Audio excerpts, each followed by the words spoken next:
को। दुनिया के सबसे ऊंचे आसन पर भगवान शंकर रहते हैं और कथा सुनने के लिए नीचे उतर कर आ रहे हैं। ये कथा सुनने का है नियम। आप कितने ऊंचे हो, कितने बड़े व्यक्ति हो, कितने पैसे वाले हो, कितने पद वाले हो, कितनी प्रतिष्ठा वाले हो, इसका कोई लेना देना कथा में नहीं। कथा सुनने के लिए नीचे ही उतरना पड़ता है। बोझा लाद के कथा नहीं सुनी जा सकती कि हम तो बहुत बड़े हैं, हम तो बड़े विद्वान हैं, हम तो बड़े पैसे हम तो बड़े पद। अरे भगवान शंकर से बड़ा कौन हो सकता दुनिया में? और उनको कथा सुननी हुई तो नीचे आए, नीचे। और सुन लीजिए, अकेले नहीं आए, अकेले नहीं आए, साथ में सती जी को ले लिया। अच्छा, सती जी को, सती जी उनकी अर्धांगिनी है, पत्नी है, क्यों ले लिया भाई? क्यों? क्योंकि वो जानते थे बंधु माताओं कि कथा दोनों को सुननी चाहिए, पति को भी पत्नी को भी। अच्छा, दोनों सुनते हैं तो मामला ठीक रहता है। यदि एक सुनते हैं और एक नहीं सुनती, या एक सुनती है एक नहीं सुनता, तो गड़बड़ होने की पूरी संभावना है। आप कहेंगे क्या गड़बड़ होगा? अब भगवान शंकर को ये गड़बड़ होने की आशंका थी, इसलिए संग सती जगत जननी भवानी सती जी को ले आए। गड़बड़ क्या होता जानते हो? देखो, दोनों कथा सुनते हैं तो आनंद इस बात का होता है जैसे साइकिल के दो पहिए होते हैं, तो ये गृहस्थ जीवन के दो पहिए हैं, एक पति एक पत्नी। अच्छा, जो साइकिल चलाते हैं वो जानते होंगे साइकिल सड़क पर बढ़िया कब चलती है? जब दोनों टायर में हवा बढ़िया रहती है। एक टायर में हवा कम, एक टायर में ज्यादा रहेगी तो क्या होता है? चलती कम है, घसीटती ज्यादा है। तो दोनों कथा सुनेंगे पति पत्नी तो साइकिल बढ़िया चलेगी गृहस्थ जीवन की। और एक सुनेंगे एक नहीं सुनेंगी, एक सुनेंगी एक नहीं सुनेंगे, तब क्या होगा? हम जो हो रहा वो जानो, हम क्या बताएंगे? शास्त्र कहता है दोनों को सुनना चाहिए। अब व्यवहार क्या कहता है वो भी बता दूं। एक यदि केवल कथा सुनता है तो झंझट क्या हो? मान लो केवल पति कथा सुना, पत्नी नहीं आई कथा में। पति जब लौट के जाएगा कथा में तो पत्नी आपको क्या लगता, स्वागत करेगी? ना, आ गए तुम, बहुत कथा कथा में दूध नहीं है, सब्जी नहीं है, बच्चे रो, तुमको कथा लगी है, चले जाते 3-3 घंटे गए और सुनो कथा, जाओ। यहाँ तो गनीमत, ज्यादा नहीं बोल सकते। और केवल पत्नी सुनी आई कथा, पति नहीं सुने तब, अरे बाप, वो आफत खड़ी हो।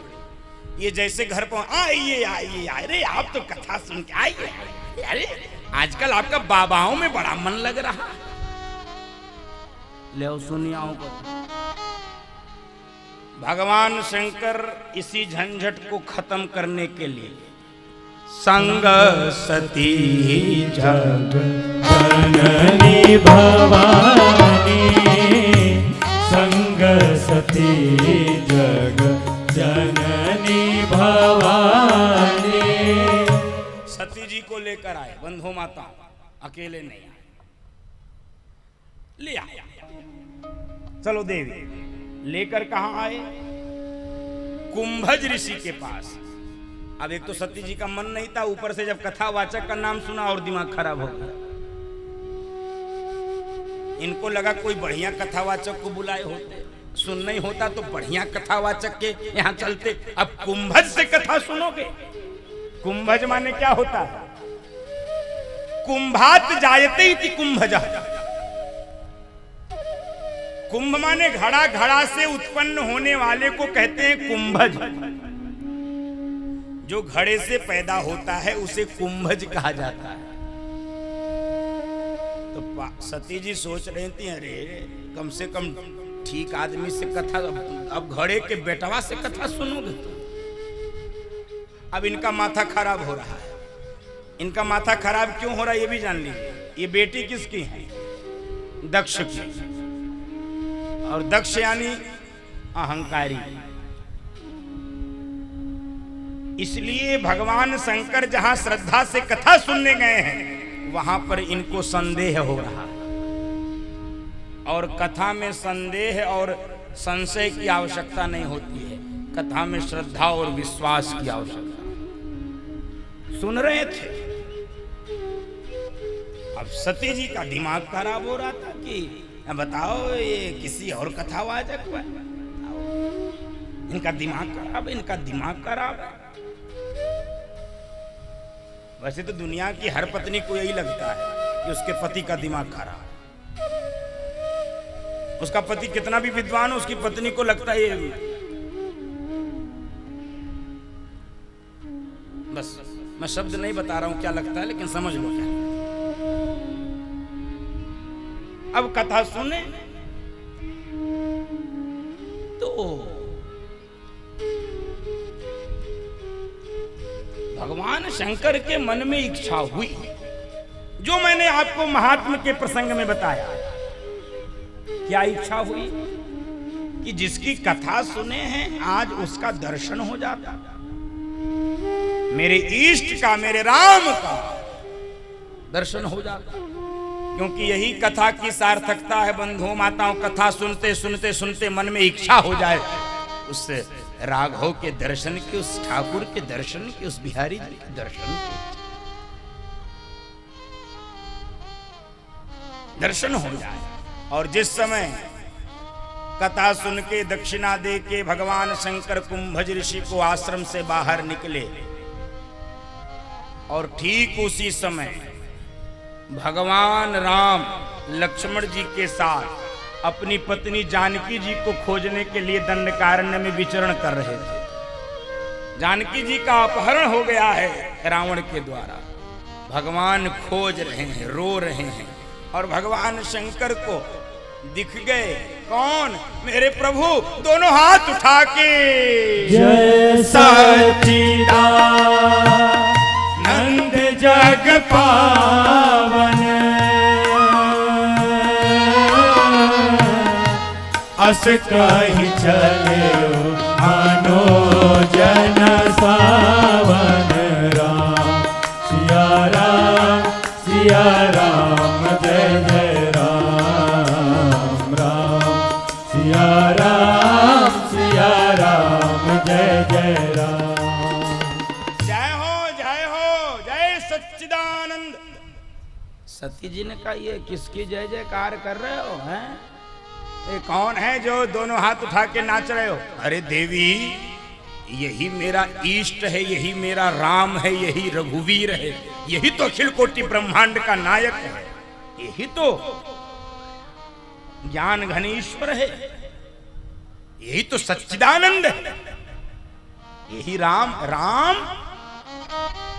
जिसकी कथा सुन रहे थे। कहा हाँ देवी वही राम है जिसकी कथा। अब इनकी खोपड़ी और खराब हो गई। कहे ये राम भगवान हो सकता है, हैं? अपनी पत्नी के वियोग में सामान्य कामी पुरुषों की तरह आंसू बहा रहा था, हैं?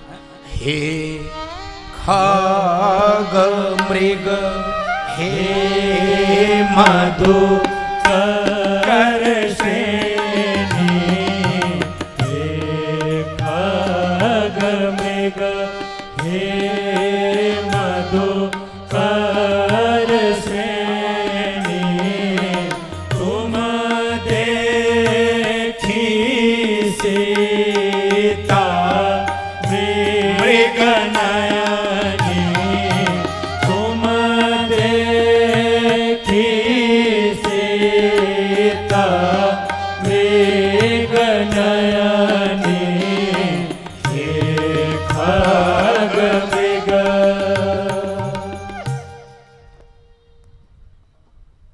सती जी ने कहा अरे